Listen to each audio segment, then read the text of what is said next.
Thomas Whitmore had served the British royal family for 37 years, standing silent as a statue in corridors where history was made.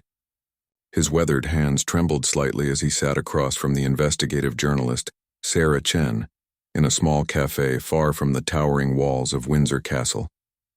The steam from his untouched tea curled upward like the secrets he had carried for decades.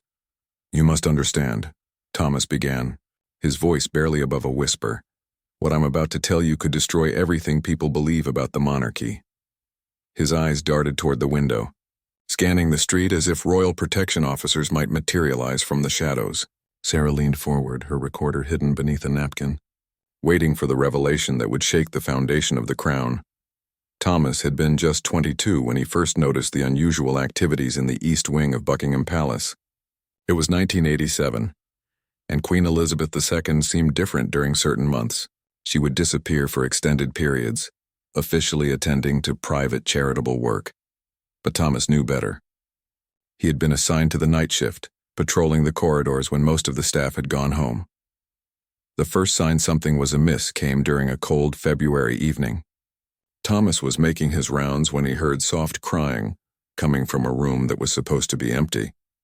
He approached cautiously, his training telling him to investigate any unusual sounds within the palace walls. Through a slightly open door, he glimpsed the Queen herself, holding what appeared to be a baby wrapped in royal blue blankets. She looked exhausted, Thomas recalled, his voice growing stronger as the memories flooded back. Not the composed monarch the world knew, but a woman overwhelmed by an impossible situation. The Queen was not alone in the room. A man Thomas had never seen before stood beside her, his face etched with concern and love. This stranger wore no uniform, bore no official title, yet he held the Queen's hand with an intimacy that spoke of deep affection. Thomas quickly retreated, his mind racing with questions he dared not ask. Over the following weeks, he noticed a pattern.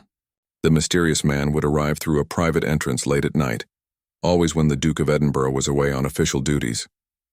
The Queen would meet him in the same room, and often, Thomas would hear the soft sounds of an infant. The palace staff had been told that the Queen was fostering a child from a troubled family, a charitable act that required the utmost discretion. Most believed this explanation without question, but Thomas had seen too much.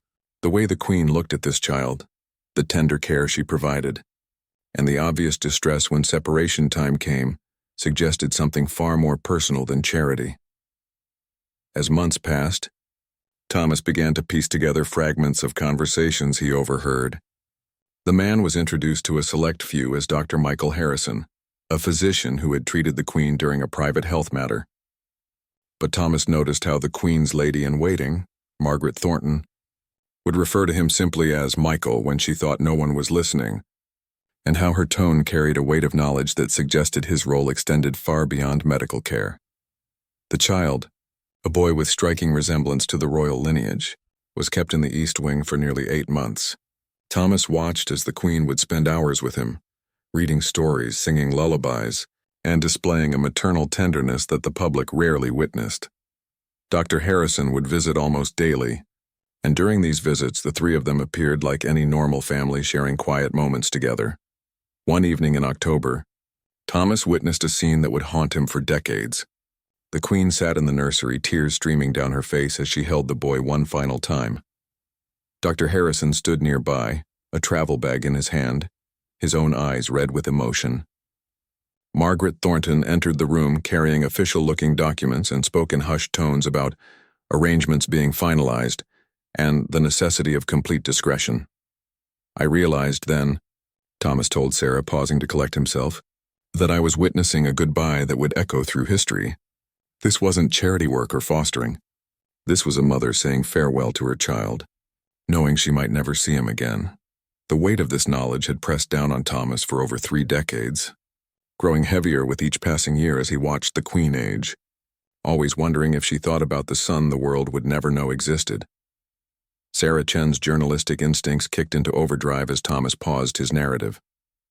She had covered royal stories for 15 years, but nothing had prepared her for this bombshell. "Tell me about Dr. Michael Harrison," she urged gently, knowing that every detail could be crucial in verifying this extraordinary claim. Thomas's expression grew distant as he recalled the enigmatic figure who had played such a central role in the royal secret. Dr. Harrison was not a typical palace visitor. He drove a modest sedan rather than the luxury vehicles usually seen in royal circles, and he dressed in simple, well-tailored clothing that suggested success without ostentation. More importantly, he possessed a quiet confidence that allowed him to navigate the palace corridors as if he belonged there. The first time I saw him clearly was during a staff briefing. Thomas continued. He was introduced as a specialist physician consulting on royal health matters, but his credentials seemed deliberately vague. Later I learned he ran a private practice in Harley Street, specializing in women's health and obstetrics. The connection became clearer when Thomas overheard conversations between Margaret Thornton and the Queen's private secretary about maintaining absolute confidentiality regarding Dr. Harrison's visits. Through careful observation, Thomas discovered that Dr. Harrison had been treating the Queen since 1985, 2 years before the birth of the secret child.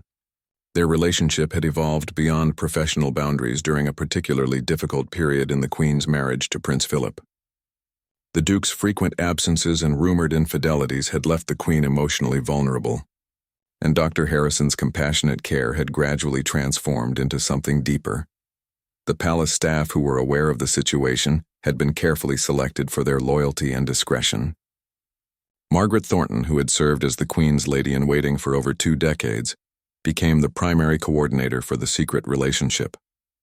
She arranged private meetings, managed Dr. Harrison's discreet entries and exits, and ensured that any evidence of his presence was quickly erased.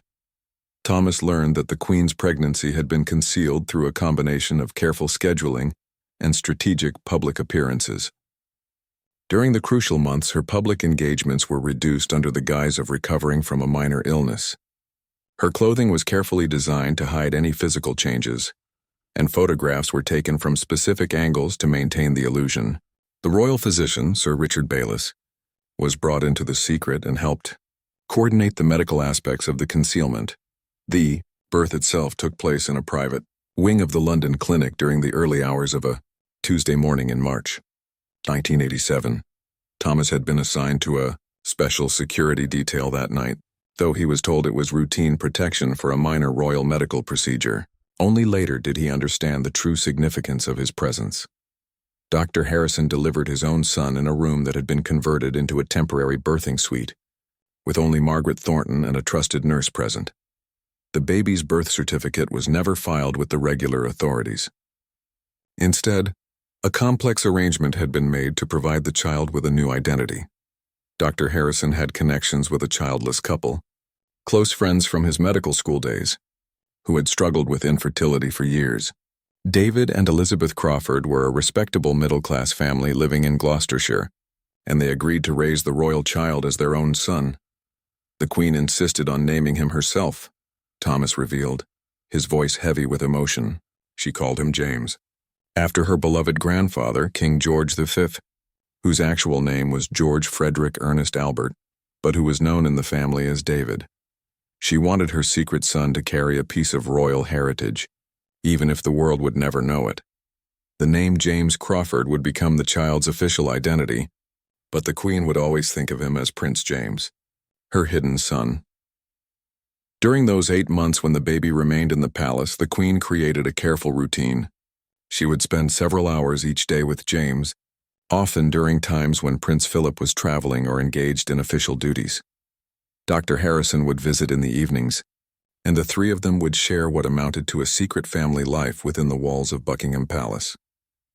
These stolen moments of normalcy became the most precious memories of the Queen's life. The emotional toll of maintaining this secret weighed heavily on everyone involved. Thomas witnessed the Queen's growing distress as the time approached for James to be placed with the Crawford family. She had expressed concerns about never seeing him grow up, never being able to acknowledge him publicly, and never being able to protect him as a mother should. Dr. Harrison struggled with his own conflicting emotions, knowing that their son would have a better life away from the scrutiny of royal existence, yet feeling the pain of separation just as acutely. The financial arrangements for James's care were handled through a complex network of trusts and charitable organizations. The Queen established what appeared to be a scholarship fund for underprivileged children, but in reality, it served as a way to provide for James's education and welfare without raising suspicions. Dr. Harrison contributed to these arrangements, ensuring that his son would never want for anything while maintaining the secrecy essential to protecting both the child and the monarchy. The transition of baby James to his new life with the Crawford family was orchestrated with military precision, yet it broke the Queen's heart in ways Thomas had never imagined possible. He remembered the night vividly, describing to Sarah how the usually composed monarch had wept openly as she prepared her secret son for his departure from the only home he had known. David and Elizabeth Crawford arrived at Buckingham Palace through a private entrance just after midnight. Thomas had been positioned in the corridor to ensure no other staff members witnessed the handover. The couple appeared nervous but determined, understanding the magnitude of the responsibility they were accepting. Elizabeth Crawford, a former nurse, immediately connected with the baby, while David Crawford, a mathematics teacher, stood quietly supportive as plans were finalized. The Queen had spent days preparing for this moment, gathering items that James could take with him. She included a small silver rattle engraved with a crown, claiming it was a gift from a grateful charity recipient. A handwritten note was sealed in an envelope, to be given to James on his 18th birthday, explaining his true heritage and the love that necessitated their separation. Dr. Harrison had helped coordinate these arrangements, though the emotional weight of watching his son leave nearly overwhelmed him. "I watched her hold him for the last time," Thomas recounted, his voice barely audible. She whispered promises to him, telling him she would always love him and would watch over him from afar. The Queen, who had faced world leaders and political crises with unwavering strength, was completely undone by saying goodbye to her child. Margaret Thornton had to gently remind the Queen that prolonging the farewell would only make it more difficult for everyone involved. The Crawford family settled in the village of Tetbury, coincidentally just a few miles from Highgrove House, Prince Charles's country estate. This proximity was not accidental, but rather a carefully planned choice that would allow the Queen to occasionally glimpse her secret son during visits to her eldest son's home. The village provided an ideal environment for raising James, offering both privacy and a sense of community that would give him a normal childhood. Over the following years, Thomas noticed subtle changes in the Queen's behavior and schedule. She began making more frequent private trips to the Gloucestershire area, often citing visits to local charities or environmental projects. During these trips, she would drive past the Crawford home or attend village events where she might catch sight of James playing with other children. These glimpses became precious moments that sustained her through the pain of separation. Dr. Harrison maintained his relationship with the Queen, though their romantic involvement gradually evolved into a deep friendship, built on their shared love for James and the secret they protected together. He continued his medical practice but made special arrangements to monitor James's health from a distance.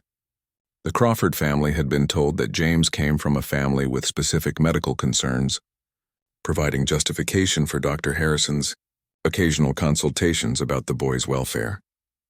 The financial support for James's upbringing flowed through the charitable trust the Queen had established.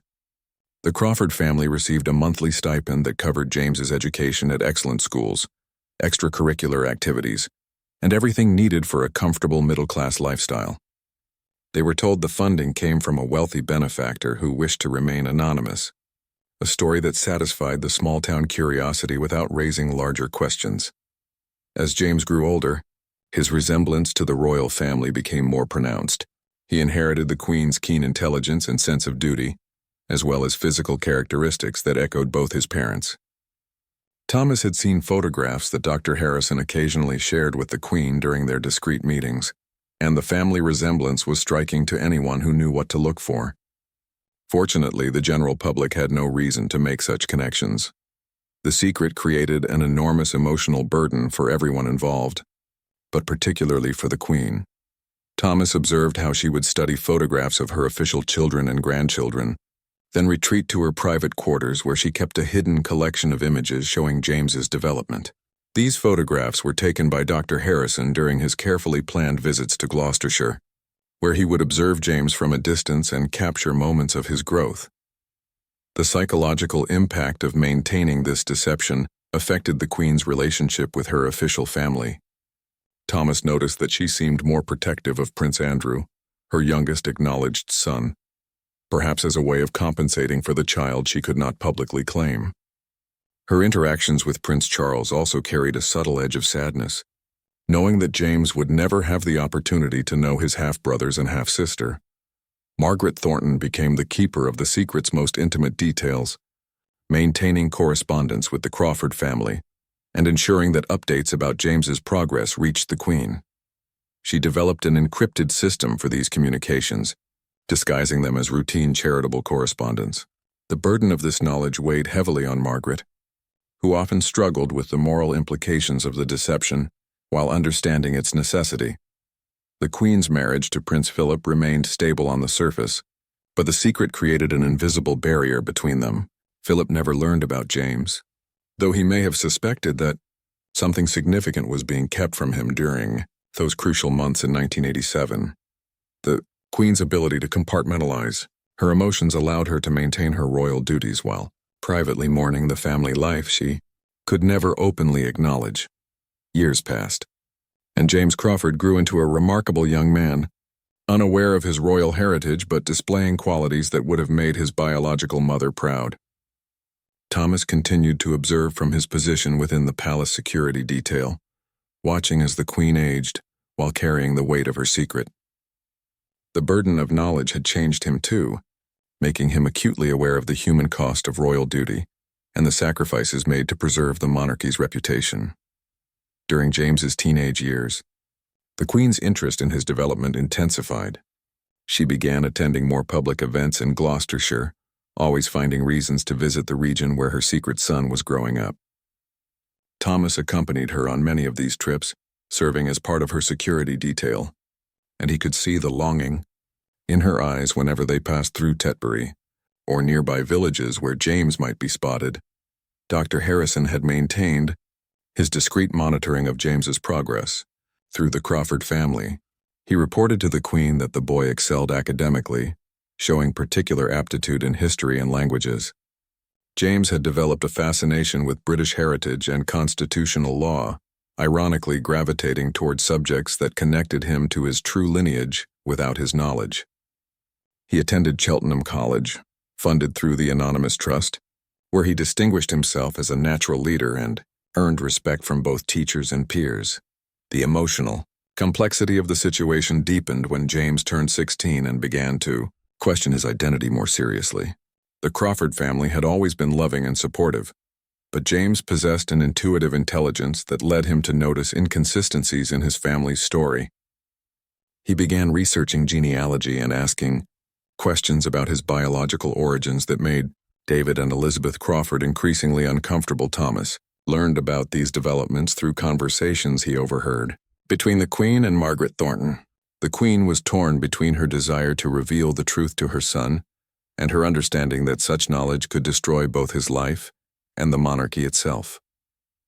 Dr. Harrison counseled patience, arguing that James needed to complete his education and develop his own identity before learning about his extraordinary heritage. The crisis came when James was 17 and discovered documents in his adoptive parents' papers that contradicted their story about his origins. Confronting them with his findings, he demanded the truth about his parentage. The Crawford family, bound by their agreement but genuinely loving the boy they had raised, found themselves in an impossible position. They contacted Dr. Harrison, who in turn felt compelled to inform the Queen about the developing situation. Late one evening, Thomas was assigned to escort the Queen to a private meeting with Dr. Harrison at a discreet location outside London. The conversation was heated and emotional, with the Queen expressing her desperate desire to finally meet her son properly, while Dr. Harrison argued for continued secrecy to protect everyone involved. They reached a compromise that would allow for a carefully orchestrated introduction, disguised as a chance encounter during one of the Queen's charitable visits to Gloucestershire. The meeting was arranged during James's 18th birthday week, when he would be home from college for spring break.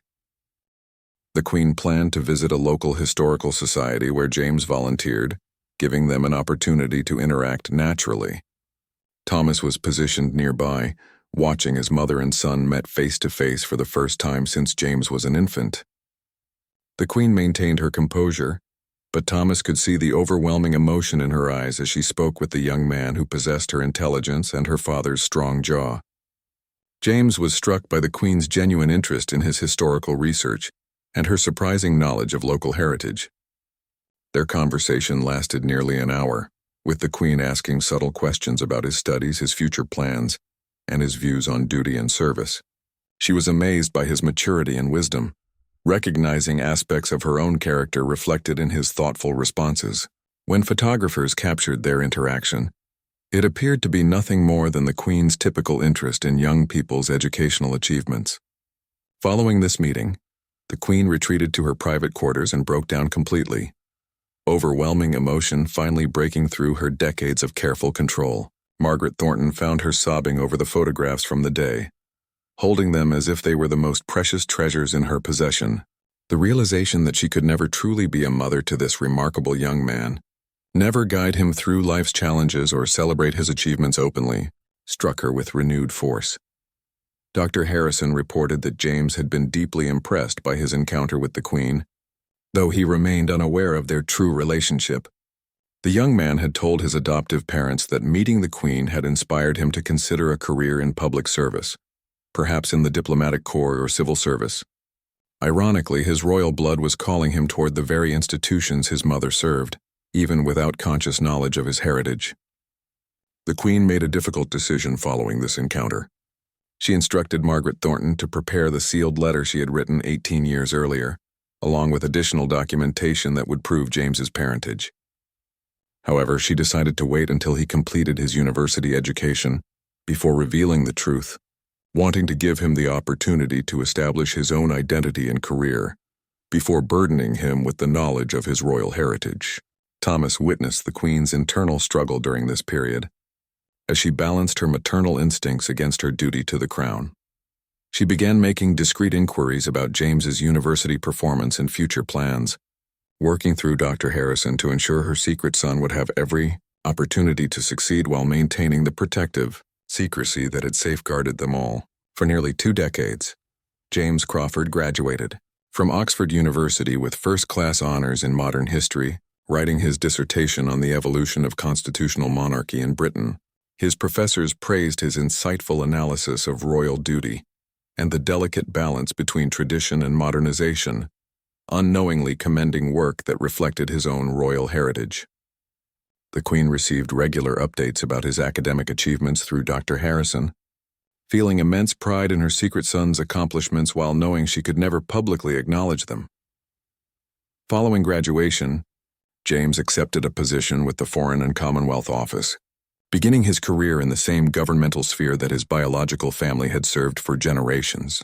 His natural diplomacy and understanding of international relations quickly earned recognition from his superiors, who noted his exceptional ability to navigate complex political situations with grace and wisdom beyond his years.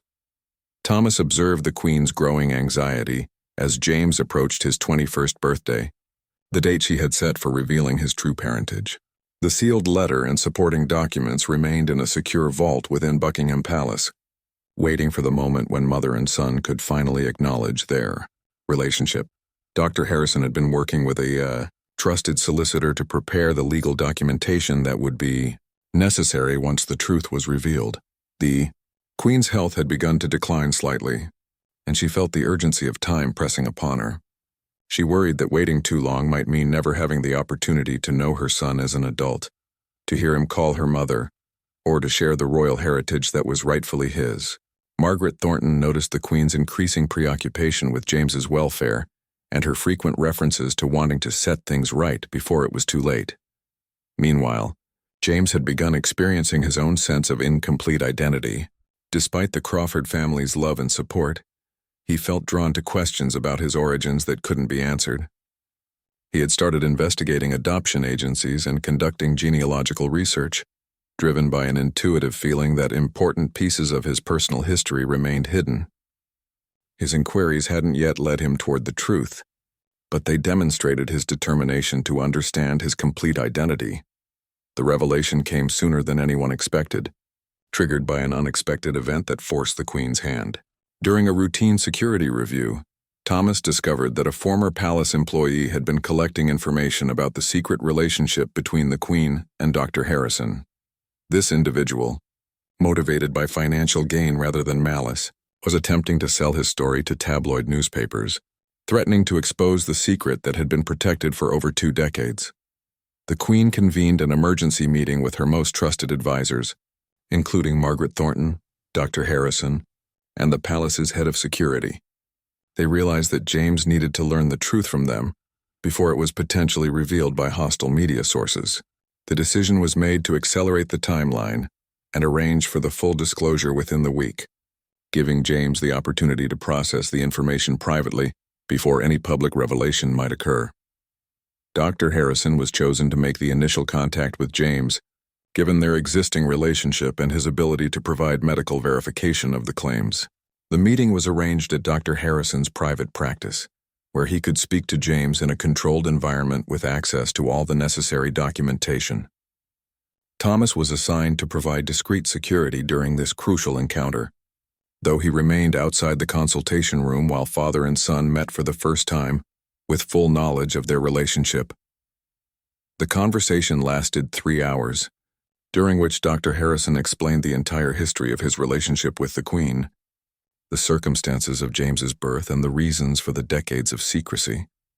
James's initial reaction was shock and disbelief, followed by anger at being deceived for so long, and finally a profound sense of displacement as he struggled to reconcile his understanding of himself with this new reality.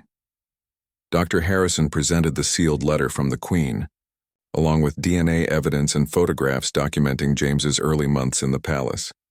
Reading his biological mother's letter proved to be the most emotional moment of James's life.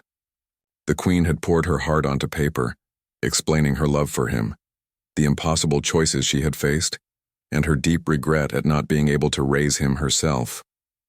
She described watching him from afar, celebrating his achievements privately, and hoping that someday they might have the opportunity to know each other as mother and son rather than sovereign and subject.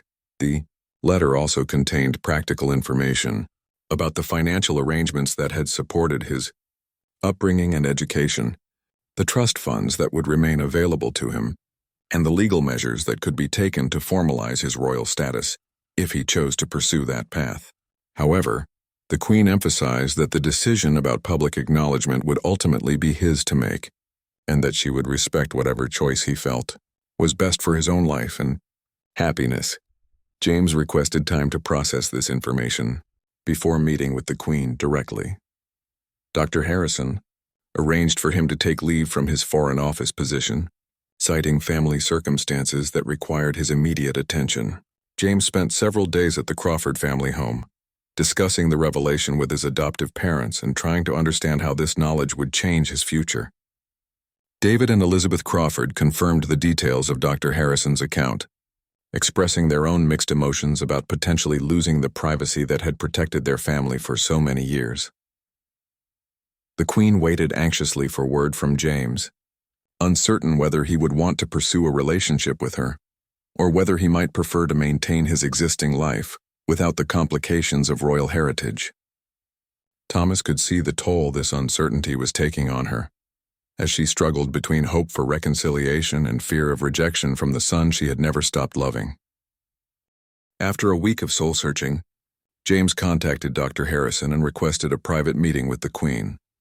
The encounter was arranged at Sandringham House during a weekend when the official royal family was absent, allowing for complete privacy and emotional honesty. Thomas was part of the minimal security detail assigned to ensure their protection while maintaining absolute discretion about the extraordinary reunion taking place.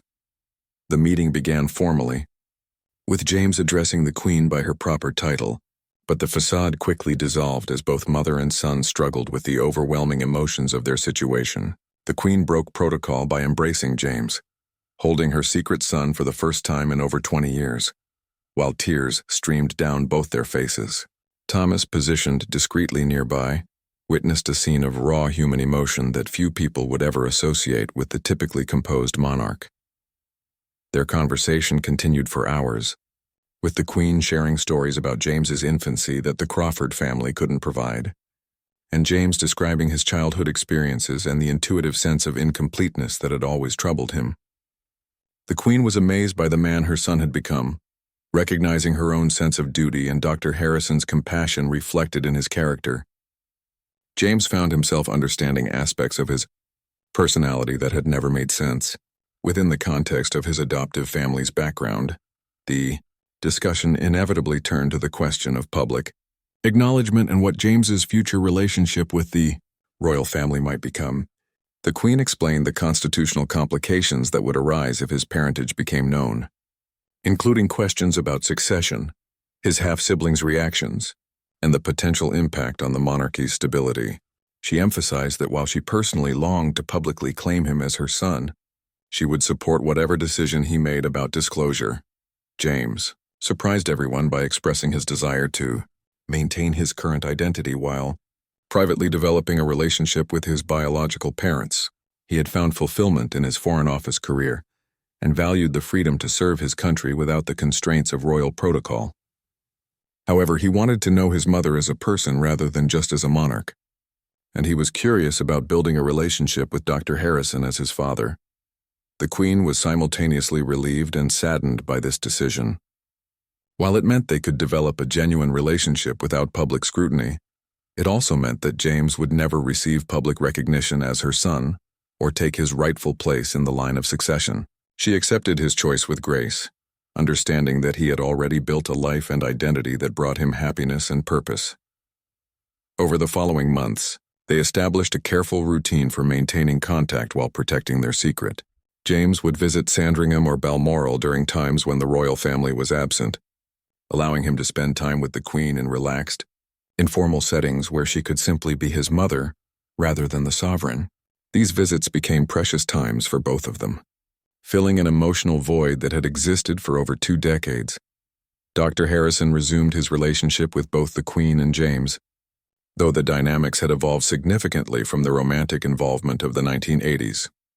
The three of them formed an unusual but loving family unit, sharing meals, conversations about James's career, and discussions about his potential future. Dr. Harrison delighted in finally being able to openly acknowledge his pride in his son's achievements, while the Queen treasured every moment of maternal connection she had been denied during James's childhood. The threat from the former palace employee was managed through legal action and financial settlement, ensuring that their secret remained protected. The Queen's security team, led by Thomas, implemented additional measures to prevent future breaches of privacy while allowing for the continued development of the royal family's most closely guarded relationship. James proved remarkably adept at compartmentalizing his dual life, continuing to excel in his diplomatic career while privately embracing his royal heritage. He began studying royal history and protocol more seriously, not with any intention of claiming a public role, but simply to better understand the world his mother inhabited and the responsibilities she carried. The Queen was touched by his genuine interest in her life's work and his thoughtful questions about the challenges of modern monarchy. The most difficult aspect of their new relationship was James's interaction with his half-siblings during public events. As a Foreign Office employee, he occasionally encountered Prince Charles, Prince Andrew, Princess Anne, and Prince Edward in professional settings. These meetings were cordial but distant, with James struggling to maintain his composure while meeting brothers and sister, who would never know their true relationship to him. The Queen found these situations equally challenging, watching her children interact with their half-brother without awareness of their family connection. She often wondered how the dynamics might change if the truth were revealed, but respected James's decision to maintain their secret. The burden of this knowledge created moments of profound loneliness for her, even when surrounded by her official family. As their relationship deepened, James began to understand the sacrifices his mother had made throughout her reign, and the personal costs of royal duty that the public rarely considered. This knowledge increased his respect for her position, while also reinforcing his decision to remain outside the formal royal structure. He could see how the constraints of monarchy had shaped her life, and he appreciated the freedom that his anonymous status provided. Thomas's decision to reveal this extraordinary secret came during the final weeks of Queen Elizabeth II's life, when he could see that she was preparing for the end of her remarkable reign. The weight of carrying this knowledge alone had become unbearable, particularly as he watched the Queen's private anguish over never being able to publicly acknowledge James as her son. She had confided in Thomas during their final private conversation that her greatest regret was not the crown's demands, but the family relationship she could never openly celebrate. James had been granted special access during the Queen's final days, visiting under the guise of Foreign Office briefings but actually spending precious time with his dying mother. Thomas witnessed their last meaningful conversation, where the Queen gave James her personal blessing to decide whether their secret should die with her or eventually be revealed for the sake of historical truth. She extracted no promises from him, emphasizing that his happiness and peace of mind were more important than protecting the monarchy from uncomfortable revelations. The Queen's death in September 2022 devastated James in ways that the public could never understand. While the world mourned their sovereign, James grieved for the mother he had known for only a few years and the relationship that could never be fully realized. He stood among the crowds during the funeral procession, watching his mother's coffin pass while maintaining the anonymity that had protected them both. Thomas saw him there, recognizing the profound grief of a son saying goodbye to his mother in silence. In the months following the Queen's death, James struggled with depression and a sense of purposelessness that affected his work and personal relationships. The secret had become a burden that isolated him from potential romantic partners and close friendships, as he could never fully explain the loss he had experienced or the complicated emotions surrounding his identity. Dr. Harrison, now in his 70s, provided what support he could, but their relationship remained necessarily discreet. King Charles III's accession to the throne added another layer of complexity to the situation. James found himself in the unusual position of serving a government headed by his half-brother, who remained completely unaware of their family connection. The irony of the situation wasn't lost on James, who often wondered how different his life might have been if circumstances had allowed for normal family relationships. Thomas made the decision to approach Sarah Chen with this story after witnessing James's continued struggle with the isolation created by his secret. At 73, Thomas felt the responsibility to preserve this important piece of royal history, while also hoping that some form of public acknowledgement might finally give James the recognition he deserved as the Queen's son. However, he insisted that any revelation must be handled with sensitivity to protect all the living individuals involved. The evidence supporting Thomas's account was substantial and verifiable. Dr. Harrison's medical records, though confidential, could corroborate the timeline and circumstances he described. The financial arrangements for James's upbringing had left paper trails that careful investigation could uncover. Most importantly, DNA evidence could definitively prove the family relationship, though obtaining such evidence would require James's cooperation and consent. Sarah Chen faced the most significant journalistic decision of her career as she considered how to handle this information. The story had the potential to reshape public understanding of Queen Elizabeth II's reign, while potentially destroying the privacy that James had chosen to maintain. She understood that publication would inevitably lead to intense media scrutiny of James's life and career, regardless of his wishes for continued anonymity. The ethical implications weighed heavily on everyone involved. While the public might have a right to know about this hidden chapter of royal history, James had built a successful life based on the assumption that his origins would remain secret. Revealing the truth could provide him with recognition and royal status, but it might also destroy the career and relationships he had cultivated over decades of careful discretion. Thomas concluded his narrative by explaining that his motivation for speaking outstemmed from a desire to honor the Queen's memory and ensure that her love for James would eventually be acknowledged, even if posthumously. He believed that the Queen's greatest wish would have been for her son to receive recognition for his royal heritage and perhaps find peace with his identity after years of living with this burden. The story of James Crawford represents one of the most closely guarded secrets in modern royal history, demonstrating the personal sacrifices required to maintain the monarchy's public image. It reveals Queen Elizabeth II, not just as a monarch who devoted her life to duty, but as a woman who experienced the profound joy of motherhood and the heartbreak of separation that millions of ordinary mothers understand. As Thomas finished his account, he emphasized that the decision about what to do with this information ultimately belonged to James himself. The secret had protected him throughout his life, but it had also prevented him from experiencing the full recognition of his royal heritage and his mother's love. Whether this extraordinary story would ever see the light of day would depend on one man's decision about whether the truth was worth the inevitable consequences of revelation.